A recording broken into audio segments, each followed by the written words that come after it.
High সবাইকে।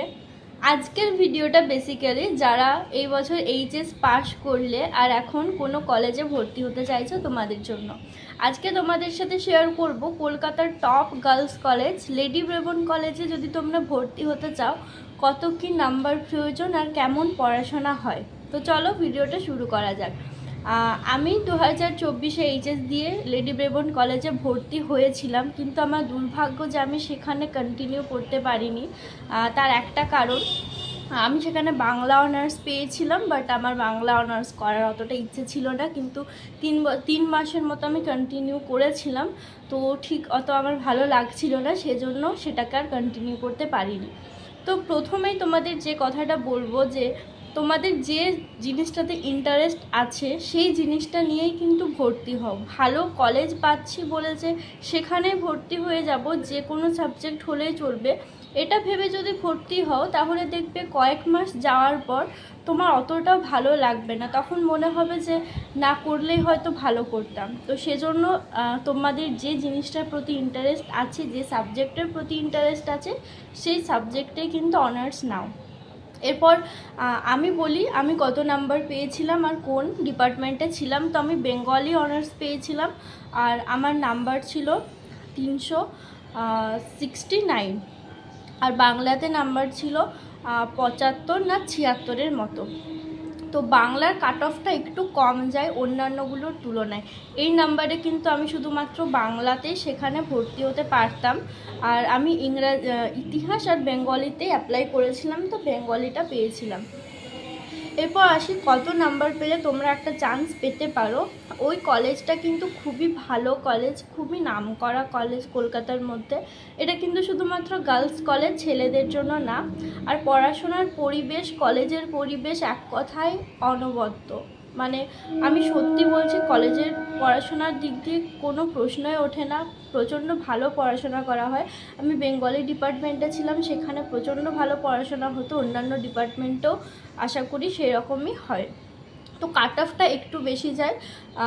আগে বছর মনে হয় হিস্ট্রির কাট অফ গেছিলো 90%-এর মতো, যতটা শুনেছিলাম আমি। তো তোমাদের একটাই কথা বলবো, যেহেতু এখানের অ্যাডমিশনটা WBর যে পোর্টাল আছে সেখান থেকে হয়, তোমরা কিন্তু অ্যাপ্লাই করো। তোমাদের যদি একদম ইচ্ছে থাকে যে লেডি ব্রেবন কলেজে পড়বে, যে সাবজেক্টটাতে অনার্সের বেশি ইচ্ছে আছে সেইটাকে তোমরা একদম টপে রাখো। ধরো তোমাদের যদি হিস্ট্রি অনার্সের থাকে, ফার্স্ট প্রেফারেন্স হিসাবে হিস্ট্রি অনার্স দাও। তারপর যদি তোমরা চাও যে না, যদি হিস্ট্রি না পেয়েও অন্যান্য কিছুতে যদি চান্স পাই তাহলেও আমি ভর্তি হব, তাহলে তোমরা অন্যান্যগুলোও কিন্তু দিতে পারো। একটা কথা বলবো, ধরো তোমাদের যদি কোনো নির্দিষ্ট সাবজেক্টে অনার্স করারই থাকে যে আমি এটাতেই করবো, অন্যান্যগুলোতে আমি পারবো না বা আমার ভালো লাগে না, সেক্ষেত্রে সব কলেজের আগে সেই অনার্সটা সিলেক্ট করো, তারপর কিন্তু বাকি কোর্সগুলো সিলেক্ট করবে। এরপর যারা বাংলা অনার্স নিয়ে লেডি ব্রেবনে পড়তে চাও, আগে বছর যেটা গেছিলো, বাংলাতে কিন্তু বেশি কেউ অ্যাডমিশন অতটা হয়নি, সিট অনেক ফাঁকা ছিল। মানে অ্যাপ্লাই করলে আমার মনে হয় আগে বছরের মতো যদি হয়, কারণ আগে বছর কলেজে খুব বেশি কেউ ভর্তি হয়নি, আর বাংলাতে কিন্তু সিট অনেকটাই কম ছিল আমার যতটা দেখা। ডিপার্টমেন্টে প্রায় 50টা সিট, কিন্তু অ্যাডমিশন হয়েছিল 14 জন বাংলা অনার্সে। এখন সেটা আরেকটু হয়তো কমেছে, আমি ঠিক জানি না। আমি যখন ছাড়ি, আমি মনে হয় লাস্ট ছেড়েছিলাম, আমি একদমই লাস্ট রাউন্ডে ছেড়েছিলাম, তো তখন ওই 10 জনের মতো মনে হয় ছিল। তো যারা বেঙ্গলি অনার্স নিয়ে পড়তে চাও তোমাদের কিন্তু একটা চান্স আছে। প্রায় আমার যেমন 70 থেকে 75%-এর মতন পার্সেন্টেজ ছিল, আমি তাও পেয়ে গেছিলাম। তো তোমরাও কিন্তু এরকম পার্সেন্টেজে বাংলা অনার্সে পেয়ে যেতে পারো। এরপর অনেকে ধারণা থাকে যে কোন ভাষাতে পড়াশোনাটা হয়, তো এটা কিন্তু বিশেষ করে বাংলা যেহেতু ছিল, বাংলা শুধুমাত্র বাংলাতে হতো, কিন্তু যে মাইনর সাবজেক্টগুলো ছিল সেগুলোর ক্লাস কিন্তু ইংরাজিতে হতো। আর যেহেতু মাইনর ছিল, আমার ইতিহাস মাইনরে ছিল, তো সেজন্য ওটাকে অতটাও বাংলাতে করাতেন না, কিন্তু যাদের মেজর থাকে সেটা শুনেছি বাংলা ইংলিশ দুটোতেই পড়িয়ে দেয়। তো বেসিক্যালি কিন্তু ওখানে ইংরেজিতেই, বাংলা ছাড়া অন্যান্য ডিপার্টমেন্টগুলো যতটা সম্ভব সেটাতে বেশি প্রেফার করে। কিন্তু অবশ্যই নোটস তোমরা বাংলাতে পেয়ে যাবে যতটা আমি শুনেছিলাম সেটা।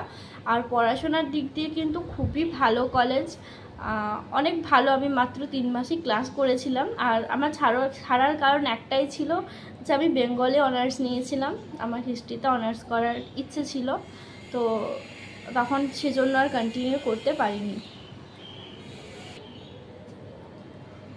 আর শিয়ালদা থেকে তোমরা কিভাবে যাবে সেটা বলে দিচ্ছি। শিয়ালদা থেকে কলেজটা আছে পার্ক সার্কাসে, তোমরা কিন্তু ডাইরেক্ট বাস পেয়ে যাবে। বাসে কিন্তু ডাইরেক্ট একদম কলেজের সামনেই নামিয়ে দেয়। আর যদি ট্রেনে যেতে চাও ট্রেনেও যেতে পারো, ট্রেন থেকে কিন্তু একটু 10 মিনিটের মতো হাঁটা পথে। তো যাওয়া আসাও কিন্তু একদম সেন্ট্রাল কলকাতাতেই আছে। এই ছিল আজকের ভিডিও। যদি তোমরা কেউ ভর্তি হতে চাও তোমরা কিন্তু অবশ্যই ফর্ম ফিল আপ করো, আর ফার্স্টের দিকে প্রেফারেন্সে রাখো। আর একটাই সাজেশন দেবো, যার যেটা নিয়ে পড়ার ইচ্ছা আছে সেটাতেই ভর্তি হও। যে ভালো কলেজ বলে যে কোনো একটা কোর্সে ভর্তি হয়ে যাচ্ছি, পরে কিন্তু সেটা কন্টিনিউ করাটা একটু ডিফিকাল্ট হয়ে পড়ে অনেক সময়। তো ভিডিওটা আজকে এখানে শেষ করছি। আর তোমাদের যদি কোনো ডাউট থাকে বা কলেজ নিয়ে যদি কিছু জানতে চাও আমাকে কমেন্ট করো, আমি অবশ্যই কমেন্টে রিপ্লাই দেবো।